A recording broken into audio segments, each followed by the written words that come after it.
All right, the Parshas Ve'era.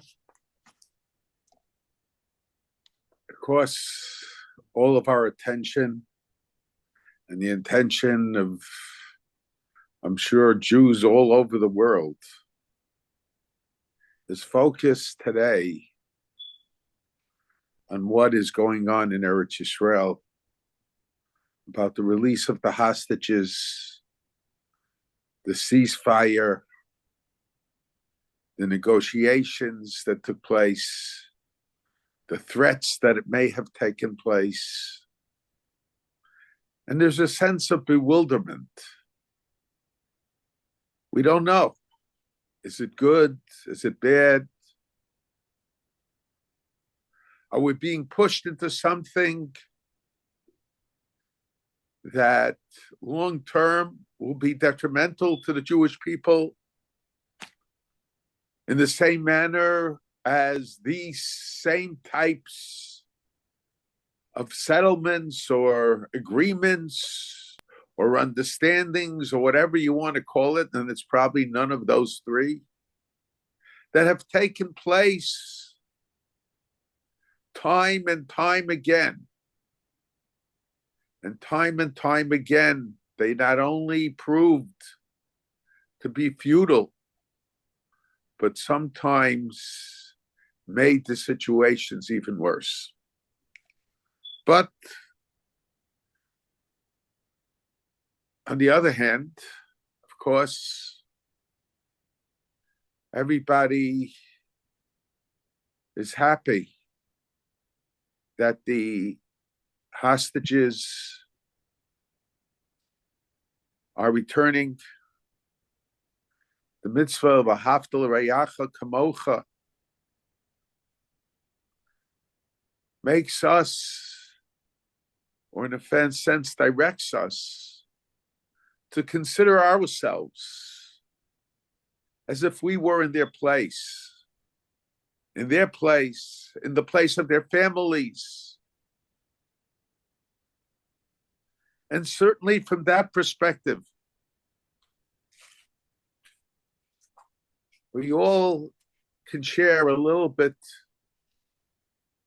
in the happiness that the members of the families and the hostages themselves will have with their returning. And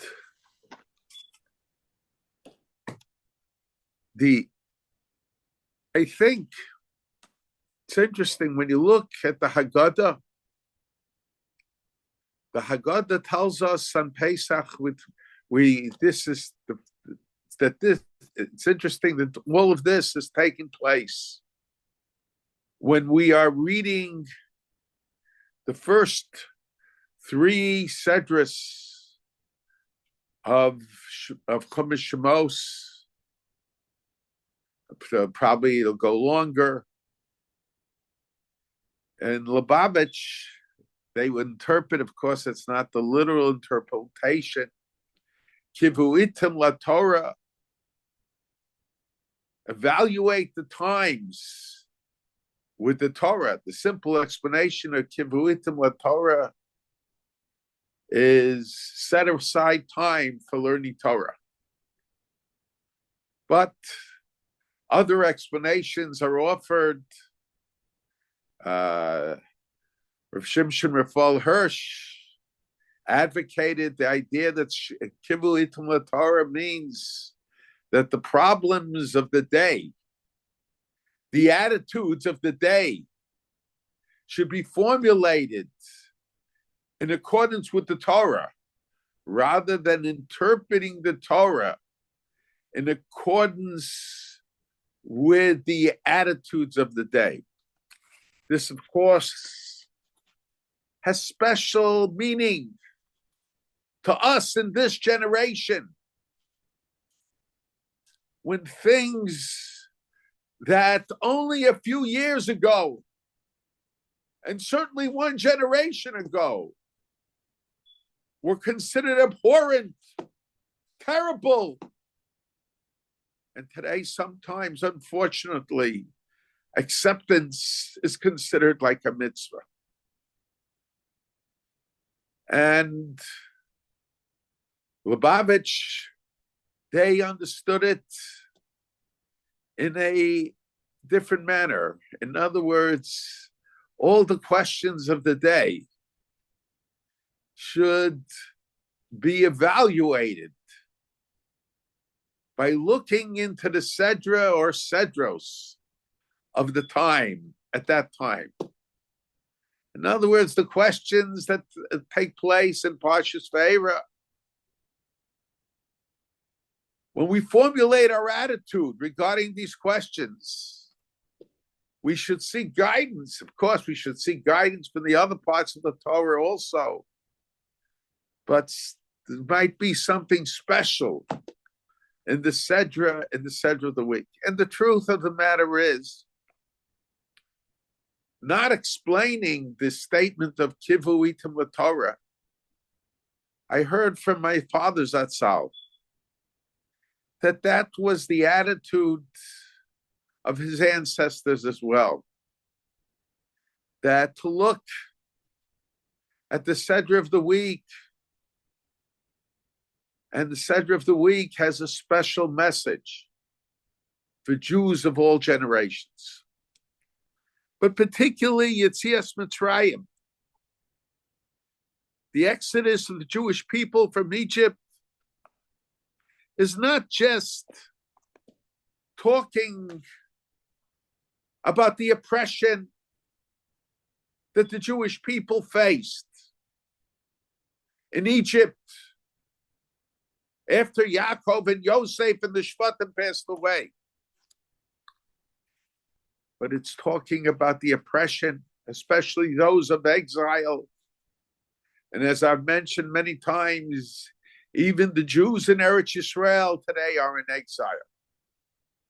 Matter of fact, the Abarbanel's opinion is that even during Bayesheni, even during the second Beis Hamikdash, it was only a lull of exile, but the first exile never came to an end. The two exiles overlap each other and include the era of Bayesheni of the Second Commonwealth. And in truth, the Rambam Shita seems to be that way, because the Rambam's opinion was that the Jewish people fasted on Tisha B'Av during Bayesheni. The other Rishonim say it was a holiday, but the Rambam's opinion was that Tisha B'Av they fasted. The other fast days were voluntary during Bayesheni, during the second Beis Hamikdash. Why did they fast? But we could suggest that the Rambam felt like the Abarbanel, that the Golus, the first exile did not end with the rebuilding of the second Beis Hamikdash, and it will only end with the coming of Mashiach and the building of the third Beis Hamikdash, which will be the permanent Beis Hamikdash, the permanent temple. But in any case, whatever the situation might be,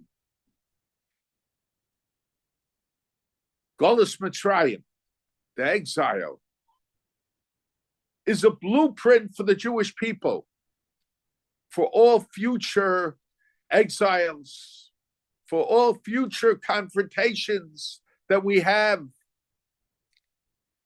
And that's what we say in the Haggadah, B'chol dor v'dor, omdim aleinu l'chalosenu. In every generation and generation, they rise up against us, the enemies. The enemies sometimes could even be those that have relationships with us. The example the Haggadah gives is Lavan, who was the father-in-law of Yaakov.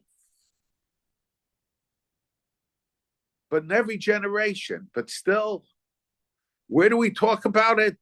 We talk about it in the Haggadah Pesach.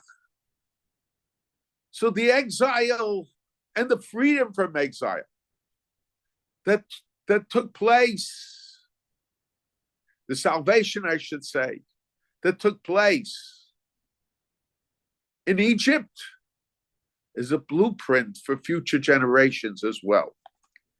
And it's interesting. My uncle points out in the Rambam we say that we say Shahakadosh Baruch Hu God calculated, we say in the Haggadah, as to when the end of the slavery will be. But the Rambam's Girsa Mechashev is a case. God is constantly calculating when the future exile, when the future redemption will take place. And all this, Moshe Amar LaAvram Avinu, in the manner that he said to Avram, when he told him about the Jewish people going down to Egypt. In other words, the Jewish people going down to Egypt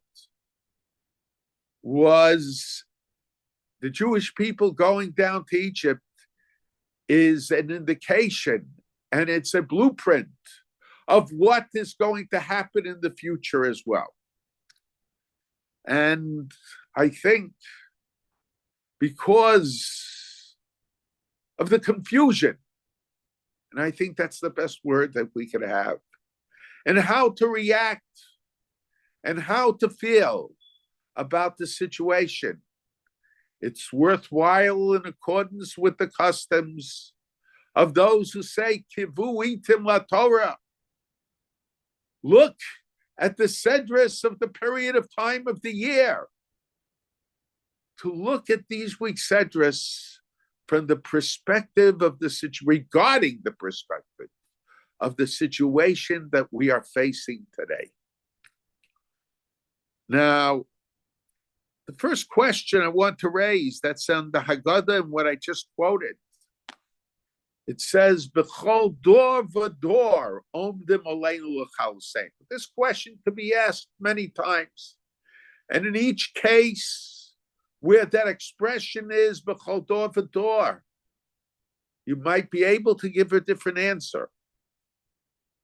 But we have to focus on this statement in the Haggadah today. B'chol dor v'dor. Why did it have to say B'chol dor v'dor omdim aleinu l'chal sein? In every generation and in every generation. Why wasn't it enough to say B'chol dor, in every generation? Why did they have to repeat in every generation and generation? Why was it necessary to add that word, and every generation? Now, when we take a look at Parshas Vayera,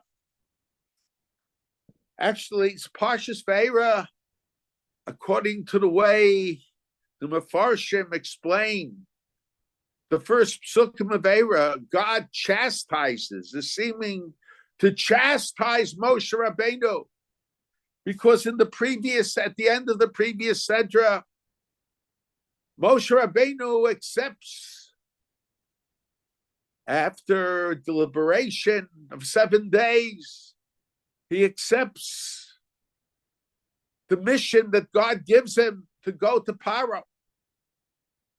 And interesting, God warns him ahead of time. Paro is not going to listen. But more than just not listening, at least initially, the situation of the Jewish people became worse. And at the end of last week's Sedra, Torah tells us, Moshe says to God, Vayashav Moshe el Hashem vayomar Hashem lama hareo salam hazeh lama zeh shlachani. Why did you make it worse for these people? Why did you send me? Miyaz basi al Paro, from the time that I came to Paro. L'daber b'shimcha heire lama zeh. It became worse for the nation. And you did not save your nation. And God answers Moshe, Vayomer Hashem el Moshe ata tzireh. You will see Asher asa leFaro, what I will do to Paro. Ki biyad chazaka yishalchem, because with a strong hand he will send them out. Uviyad chazaki yagar shame, and with a strong hand he will chase them out. Me'atso, from his land. And that seems to be the end of the answer of the question. But then, in the next week, Sedra, and in the Torah, that's a new Parsha, God speaks to him anew.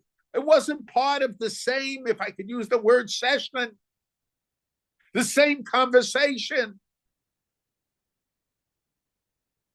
It's a new meeting between God and Moshe. Vayadaber Elokim el Moshe, Vayomer Elav. God speaks to Moshe and he says to him, Ani Hashem, I am God, Yud Kei Vav Kei. The special name of God. Va'era el Avram el Yitzchak ve'el Yaakov v'kel Shakai. I appeared to God, to the Jewish people, God says. To Avram, Yitzchak, and Yaakov, I appeared to the patriarchs with the name of Kel Shakai. When we speak about God having names, the names of God are indicative of a certain approach that God has. So I appeared to Avram, Yitzchak, and Yaakov with the name Kel Shakai, with the approach of Kel Shakai. Ushmi Hashem, but my special name, Yud Kei Vav Kei, Lo nadati lahem, I did not make known to them. And the way the Mefarshim explain it, God says to Moshe, Moshe, I appeared to the patriarchs, and I appeared to them with the name of Kel Shakai, which is indicative of commitment, but commitments of the future. I told them that their descendants will be a great nation. I told them that their descendants will be taken out of Egypt. I told them that they will be rewarded. And ultimately, after traveling through the desert, they will come to the land of Eretz Yisrael.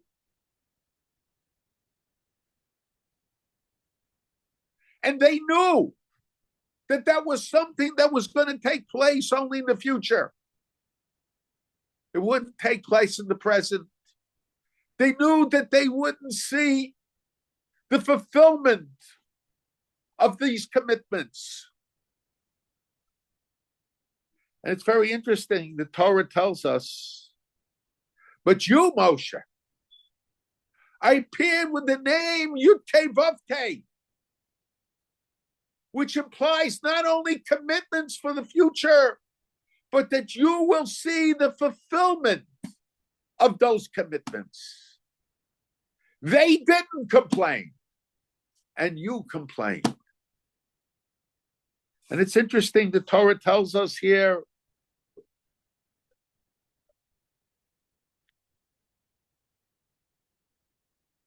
Rashi says, Ve'era el ha'avos. When I appeared, Rashi says el avos, and everybody asked the question, The Torah says, Avram, Yitzchak, Yaakov. What's Rashi coming to tell me? Ella Avos, the patriarchs. Everybody knows that Avram, Yitzchak, and Yaakov were the patriarchs.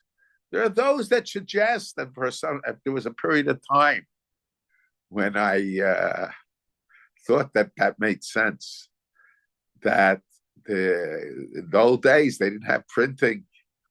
Everything was written. And to write Va'era, so really Rashi meant that Va'era, Avram, Yitzchak, Yaakov, Bekel, Shakai. But to make it easier, instead of writing Avram, Yitzchak, and Yaakov, so the person who was writing wrote El Avos. Okay. But I think that the pshat here is that HaKadosh Baruch Hu is telling Moshe not only that he didn't act in the same manner as the Avos, but he's telling him what made them Avos. What made them parents? I think this is an important lesson that we have to learn today. Because what is a parent? When we always wish parents that they should have nachas, very often the nachas they have is nachas that they don't see.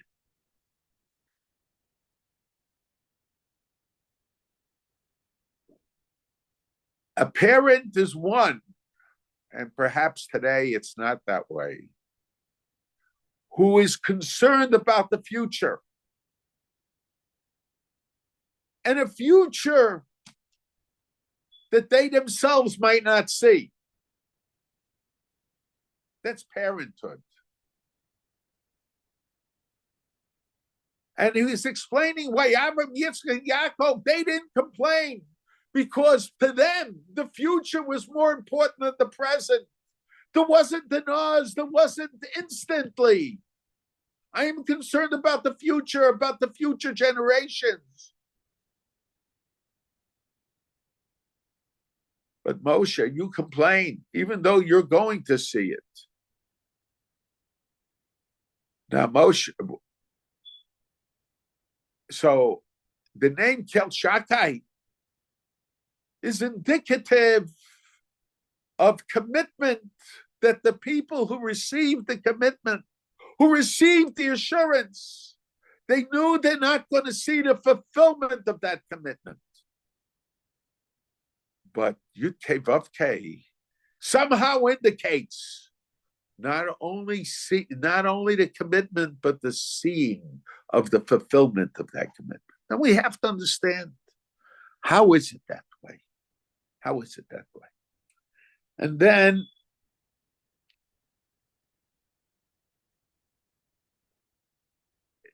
okay, the Torah, when it was given with Parshios. It wasn't given with Sedros. It seems sometimes some of the Mefarshim of Rashi explain Rashi in terms of the nature of the Sedra, where the Sedra begins and where the Sedra ends. And it's very difficult. But okay, we can, if I had given a share of Parshas Vayechi about it, I could have discussed it. Other Sedras also. But the Torah itself is given only in Parshios, not in forms of Sedras.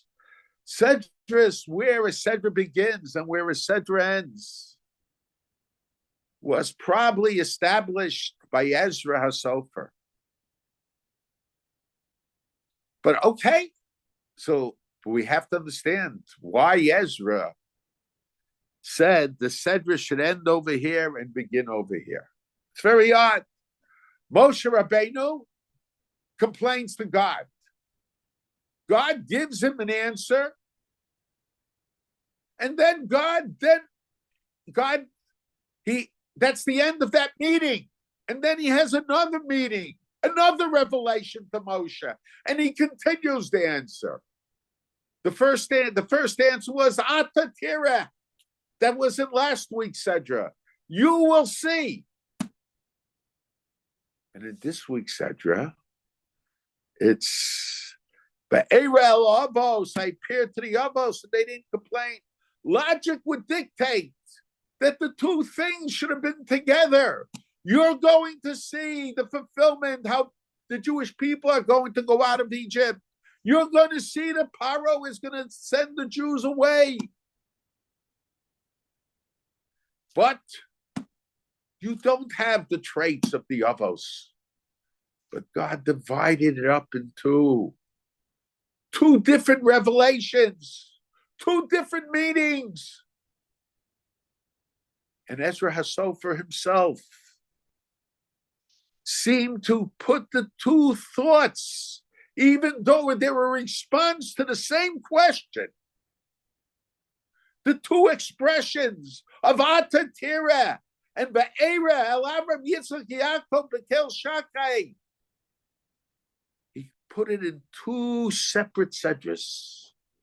Logic would dictate it should have been one immediately after the other, even if it's two separate meetings, two separate revelations, but it addresses the same issue. Why is it that way? But we have to understand the name Yud-Kei Vav-Kei. What does it represent?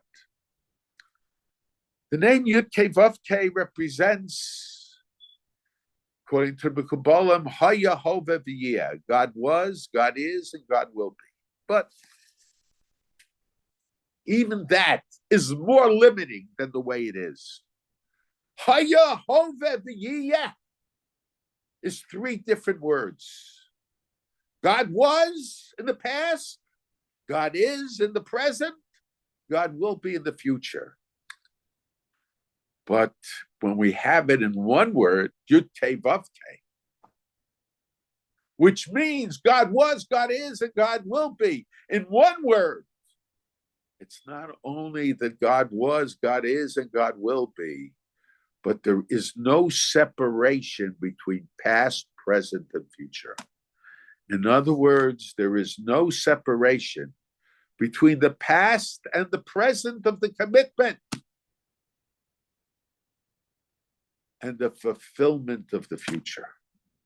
So the name Yud-Kei Vav-Kei represents commitment, that you will see the commitment. And I think the name Kel Shakai.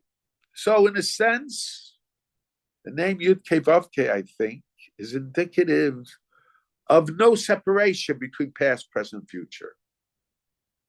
However, Kel Shakai, that's the name whenever the Torah talks.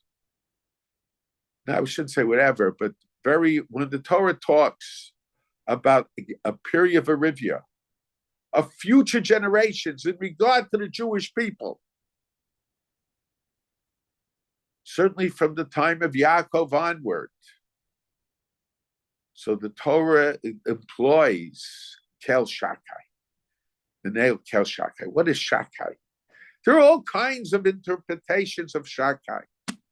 Some into Mishomer Lolam Dai. At a certain point, God said, this is the end of creation.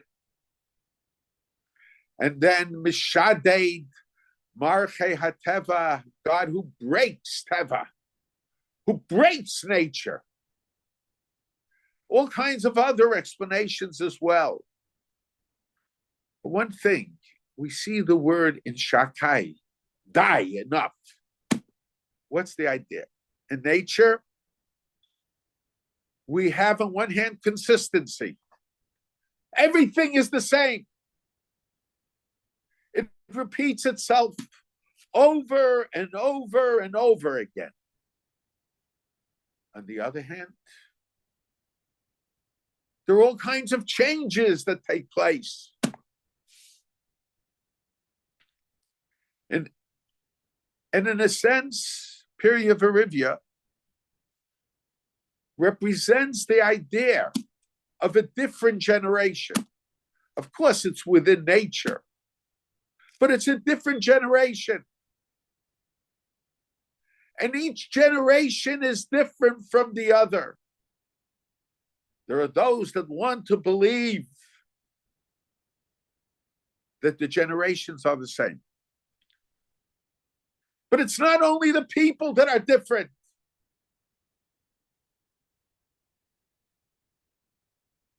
but the attitudes, the approaches are different. You can make believe what you want, but if you want to face reality, you have to know that it's different. This was the problem, I think, in the Jewish people in Europe.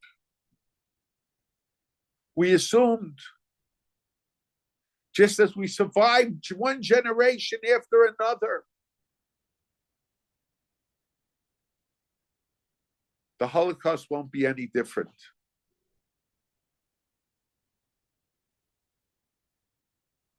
But there's always changes. There's changes between one generation and another. And there are changes between one era and another. And the way things are changing now, it seems to me that every generation is almost a different era. It's not just a different generation. The changes take place now almost. I don't think a person who lived 15 years ago could have imagined the situation that universally, I'm not just talking about the Jewish people, that universally we are facing today. So the name Kel Shakai, Dai, there's a border, a separation. Yud Kei Vav Kei, there is no separation. God appeared to the Avos, to the patriarchs, and he gave commitments. And they weren't going to see. There was a separation between their generations, between their era and the future eras. And they didn't complain. But Moshe, Yud Kei Vav Kei, there is no separation. HaYehovah V'yiyah is not just about God's presence in all three, but all three are one by God. There is no separation. And I think, in a sense, we could suggest, and I've mentioned this before, that HaKadosh Baruch Hu was telling, what was Moshe's argument? Moshe's argument was, Me'oz basi al paro. Not only things didn't get better, but things got worse. Atatira, Moshe. You'll see. You have to understand that when I see the present, I don't see the present alone. I see the present together with the commitments to Avram, Yitzchak, and Yaakov, with the past. And I see it together with the future. And what takes place in the present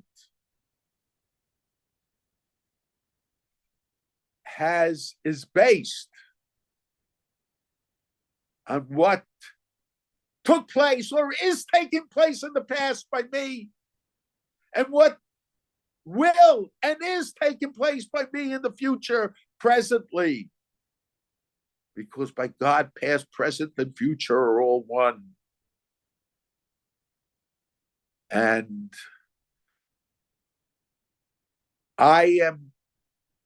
what is happening to Paro, that Paro made things worse. What is happening to the Jewish people, because it's getting worse, is because of the future. It's because I want Yetzias Mitzrayim, all the nations of the world, eventually, when they encounter difficult circumstances, whether it was slavery, whether it was exile, and especially when it was a combination of both, they crumbled as a nation. But the Jewish people are being made to be a permanent nation, a permanent people. and because they're being made to be a permanent nation and a permanent people. That's why things had to get a little worse. And if we take a look at these Sedras initially, if we take a look at these Sedras, there are so many lessons. I'm sure that I won't be able to discuss everything. But Yetzias Mitzrayim is the blueprint for the future. And because it's the blueprint for the future, we could even suggest that it's the future that is causing the present. And if I would redeem them right away, there are lessons that are necessary for them to understand, for Klal Yisrael to understand in future generations that they wouldn't be able to understand. So by looking at Yetzias Mitzrayim, we perhaps could learn about our situation. Now, and this by the idea, and this is b'chol dor v'dor omdim aleinu l'chaluseinu, because Period Viridia is different generations. Every generation is different. It's to emphasize b'chol dor v'dor. The situations in each generation is different, and sometimes we have to react differently. But somehow in Yetzias Mitzrayim, in the exile from Egypt, we could find an answer to the problems of all the different generations. So I think, and we say, I once heard from somebody, Dor holech v'dor ba. A generation goes and another generation comes. Why didn't it just say Dor holech ba? But to emphasize that the generation that goes is not the same as the generation that comes. It's two different generations. It's not the same situation they confront. It's certainly not the same people. It's Dor holech v'dor ba. We have to understand that the situation we're confronting is different than the generation that our parents confronted, and certainly different than our great-grandparents confronted. And sometimes we have to react differently, and we fool ourselves if we feel that we don't. And I think we could, I think, and this also the reason why. So when God tells when Ezra Hasofer told Moshe Rabbeinu, Ezra Hasofer, when he divided the Sedrus in half, he was saying, why is it that God appeared twice? Because God wanted Moshe to understand that we don't get the answers for history all at one moment. Because history changes. It's b'chol dor v'dor in every generation, and especially in regard to Yetzias Mitzrayim. We're not confronting just a problem of now. We're confronting a problem of later generations as well. And Yetzias Mitzrayim had to be the blueprint for all these different generations. And Ezra Sofer, in a sense, divided the Sedra in such a way to emphasize the point that sometimes we need patience. Sometimes there is something that we don't see. And sometimes it's not just in a heavenly manner. Certainly when it comes to heaven, there are many things that we don't see, that we're not aware of. Atatira. Eventually we will see. And if we don't see it, our children and our children's children will see it. But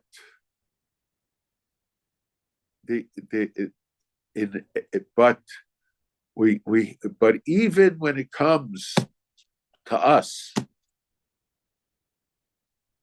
sometimes we need a little patience. Maybe there were commitments made that we're not aware of. Maybe not. Of course, whenever we have to look at the general attitude, the general approach, if somebody's general approach was always defective, if someone always never really stood up for the Jewish people, we have no reason to assume that he will stand up in the future. If someone stood up for the Jewish people in the past, we should wait a while to see. We have no guarantees. The world changes and people change. And people can change. A new king arose on Egypt that didn't know Yosef. And one man the Yomer says, one man the Yomer says, one opinion is, it's not that he didn't know Yosef. He knew what Yosef did. But nevertheless, because of the pressure of the people, he changed his attitude. We could suggest that Asher lo yadas Yosef, that he didn't like Yosef anymore. And this was the problem that the Jewish people always had. Sometimes we think the problem is only with the leader. But very often, when there's a problem with the leader has his finger on the pulse of the people. And when Paro comes out in an extreme manner, very often it could be indicative because he senses there is a certain attitude among the people. You know, when the October 7th, the events of October 7th took place. So at that time,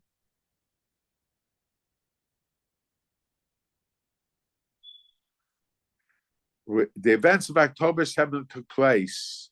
At that time, I met, not about that situation, but for other reasons. I met with people.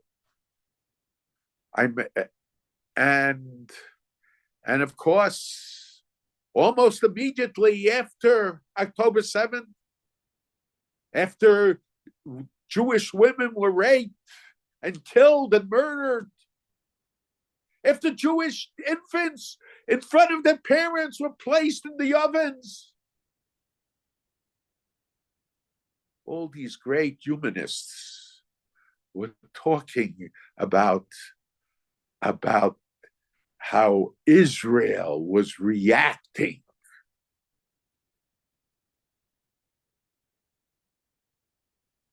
They didn't emphasize what happened. They didn't emphasize the self-defense.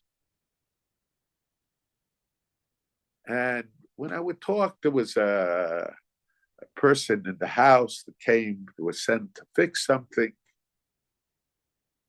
And he was somewhat of a left-winger, wasn't a Jew. And he brought up the topic with me. So I was listening to the news. And he said what they did on October 7th was terrible. But the people in Gaza are not at fault. It was just the Hamas.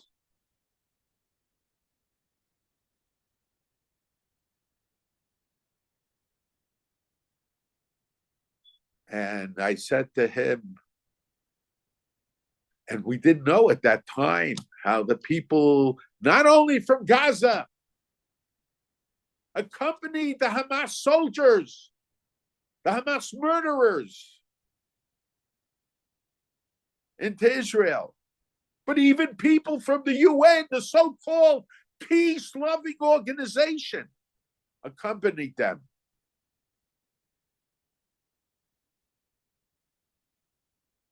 So he said to me, but the people themselves, they were not in favor of this.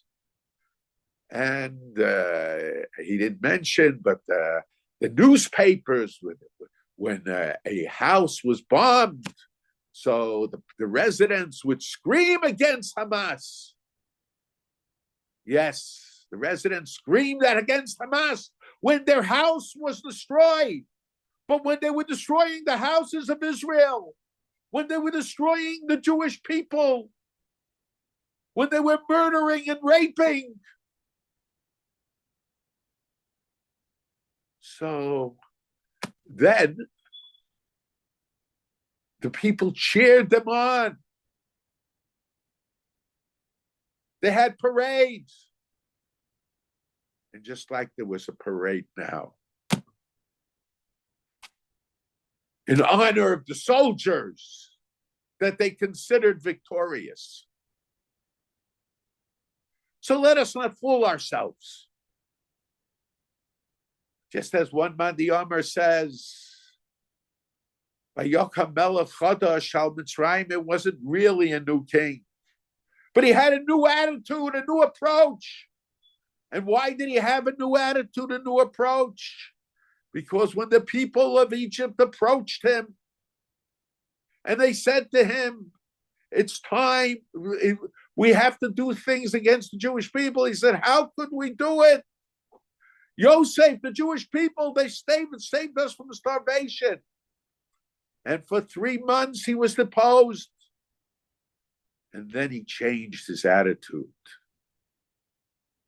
So let's not fool ourselves and think that it was only the soldiers of Hamas. Why is it that they're able to rebuild their army so quickly?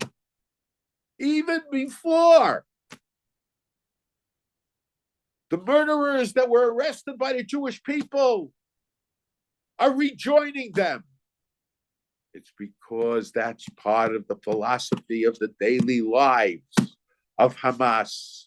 The fact that they'll show a picture of a woman crying over her dead son and even screaming against Hamas that brought about this situation. She brought Hamas in. She supported Hamas. And then, even later on, after her screaming, she supported Hamas. So let us not say that it's only the soldiers of Hamas.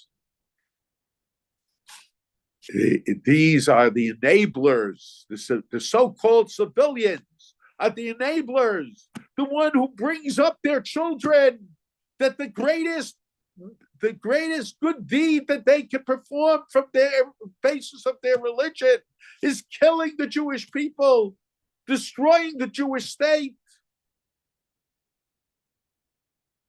But more important than that is people can, among Jews, they will accept it when it happens. But afterwards, they begin to forget. And they say it was only this one individual. It's important for us to remember that it wasn't just one individual. It wasn't just one event. As Paro, Aniva Ami Harishayim. It's the leader together with the nation. Yes, sometimes the leader deviates a little bit from the nation. But all in all, almost always, the leader has his fingers on the pulse of the people. And that's part of the lesson. That's what happened in Egypt also. And this was a mistake that we make over and over. It wasn't just the Nazis. There were many Germans. They went along with it. Initially, they tolerated it. Sure, when Germany was crumbling, then it became only Hitler, Yamach Shemo. No, many, I'm not saying every German, but many of the German society, they had that attitude that enabled Hitler, Yamach Shemo, to do what he did. It's many in the Gaza society. Almost everybody in the Gaza society, from the young to the old,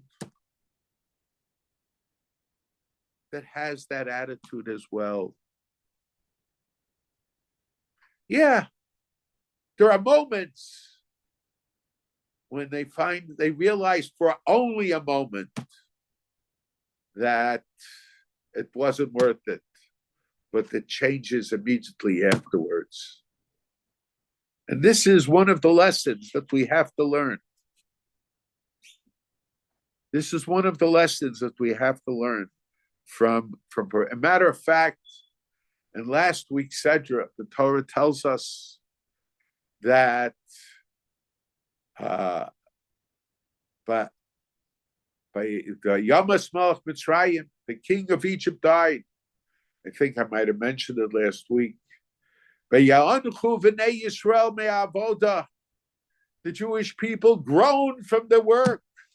But Tal Shavosam Elokim, their cries went out to God.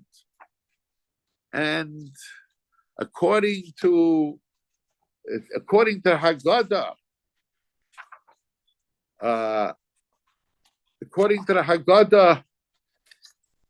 the Jewish people, the cries went out to God is not just as some of the Mefarshim, as some of the Mefarshim explained, that most of the Jews, it was just the cry from the work, but it was actual tefillah. Because if you take a look at the Haggadah, and regarding the Parsha Bikurim, it says, "Vanitzak el Hashem elokei Avosenu." We cried out to God, the God of our ancestors. Vayishma Hashem es kolenu. God heard our voice. So it was actual tefillah. But when did they daven? They only davened to God. They only prayed to God. They only beseeched God after the king of Egypt died. But before the king of Egypt died, they did not cry out to God. Why is it that way? And even according to the Mefarshim, Vayishma Hashem es kolenu is not talking about the prayer. It's talking about their moaning from the work. They're saying they don't have an ability to be able to stand it anymore. But all the Mefarshim say, because they have to say, because of Parshas Bikurim, there were other Jews, there were a group of Jews that cried out to God, together with those who were moaning about the work but didn't cry out to God. There were Jews who cried out to God. But it seems the crying out to God only became significant after Vayamas Melech Mitzrayim, when the king of Egypt died. Very strange. Rashi and the Medrash, they asked that question. But Lefi Pshuto, we can understand it very simply. The nations of the Jewish people believed that it was one wicked Paro. They forgot that Paro was reacting to the demands of the people of Egypt. They wanted to see themselves as accepted by the Egyptians.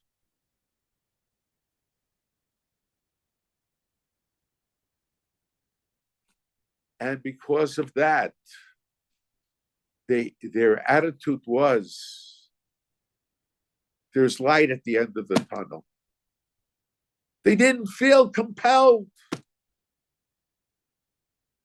to cry out to God. Crying out to God was only a last resort. I mentioned this year also, that the Avudram's opinion is that when Asar B'Teves, we're not just that far from Asar B'Teves, that when Asar B'Teves falls out on Shabbos, it doesn't happen in our calendar. But when they were Mekadesh al Pi Levana, before the calendar was established, before the calendar was put into use, and the declaration of the new month was based on the sighting of the moon. So Asar B'Teves used to fall out on Shabbos, the fast of Asar B'Teves. What does Asar B'Teves commemorate? Asar B'Teves commemorates when the Babylonians surrounded Jerusalem. It was the beginning of the war of Jerusalem. The Babylonians did not yet enter into the perimeter of Jerusalem. They surrounded it. It was the beginning of the fight of Jerusalem, the war of Jerusalem. And when that fast date that commemorates that event, even if it falls out in Shabbos, we have to fast according to the Avudram. There are those that disagree. But according to the Avudram, we have to fast even then. Why? Because when it comes out to crying to God, to emphasize the point, you shouldn't postpone. You shouldn't postpone. Tisha B'Av, you can postpone, that's morning. But Asar B'Teves represents the beginning. And prayer has to be part of that beginning. But the Jewish people saw prayer only as a last resort. They wanted everything b'derech hateva. If it could be done normally, they don't understand that teva works for us only with the help of HaKadosh Baruch Hu. Teva is HaKadosh Baruch Hu also. So we have to pray to HaKadosh Baruch Hu that the forces of Teva work in helping us. But the Jewish people didn't. And because they didn't want to pray initially, so they began to forget that the Paro was the Paro who reacted only because the people pushed him, because he had his finger on the pulse of the people.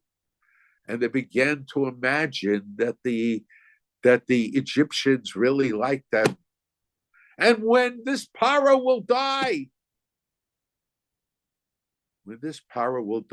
things will be much better. And they ignored the fact that the Egyptians were so much involved in their enslavement. Each one was involved in the slavery of the Jew. That's why Para Yoshev al Kiso, all the way down the line, Makas Bechoros took place. Because they were all against the Jewish people. Even those in the prisons were against the Jewish people. But they wanted to imagine it was only one Paro. But when that Paro died and the new Paro took his place, so in their minds, they realized there's no light at the end of the tunnel, but derech hateva under normal circumstances. So they turned to God. But why was this? Because they believed the fiction that it was only a Paro. There are those that want to believe it's only Hamas. Hamas and Gaza and the Palestinians, they're all one. when they made peace with Arafat. You don't think it was Arafat that bombed all the buses, that supplied the money? And it's interesting when you take a look at the Haggadah. Another thing I just want to mention, I think it's very important. In the Haggadah, when we talk about the Parsha Bikurim, so we talk about God redeeming the Jewish people, bringing the Makos, bringing the plagues. It said, Biyad Chazaka, with a strong hand. That God, when he went to punish Egypt, to save the Jewish people, he did so with a strong hand. And the Haggadah says, "Kamoshe Nemar Hine Yad Hashem Haya b'Mikdachash b'Sada b'Susa b'Chamorim b'Gmalim b'Bakav and so on." So when pestilence was sent that destroyed the cattle of Egypt, Susim, the horses, the donkeys, the camels, the cattle, and the flocks of Egypt. So that was Yad Chazaka. That plague represents the strong hand. Why does that plague represent the strong hand? My uncle said because that destroyed the economy of Egypt. We have to understand that part of the secret, who enables the Hamas, the Iranians, the Palestinians, and who gave the Iranians the ability to support October 7th? Who gave them the money? Who gave them the economy? Some of the people that we elected. I didn't vote for it. But you have to know, if you do something that supports their economy, you are supporting them. Would you give a gun and a bullet to somebody who will give it to somebody else who will come and kill your children and kill your parents and kill your relatives?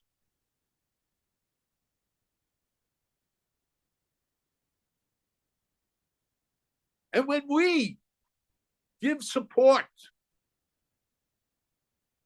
to those in the American government that give support to the Iranian government, economic support, that give support to Gaza, that give support to the Hamas, we are playing a role. And when we take a position that hurts their economy, we are fighting Hamas. We have to understand our responsibility, we in America. We can fight Hamas. We perhaps can't go with guns. We can't shoot them. But we can make sure that our politicians know that we will hold them responsible, that their hands are stained with the blood of our brothers and sisters. And if we don't do that, our hands are stained with the blood of our brothers and sisters.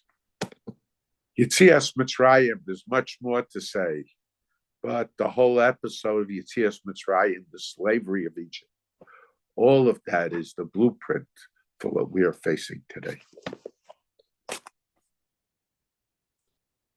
If anyone has a question, please put it in the chat.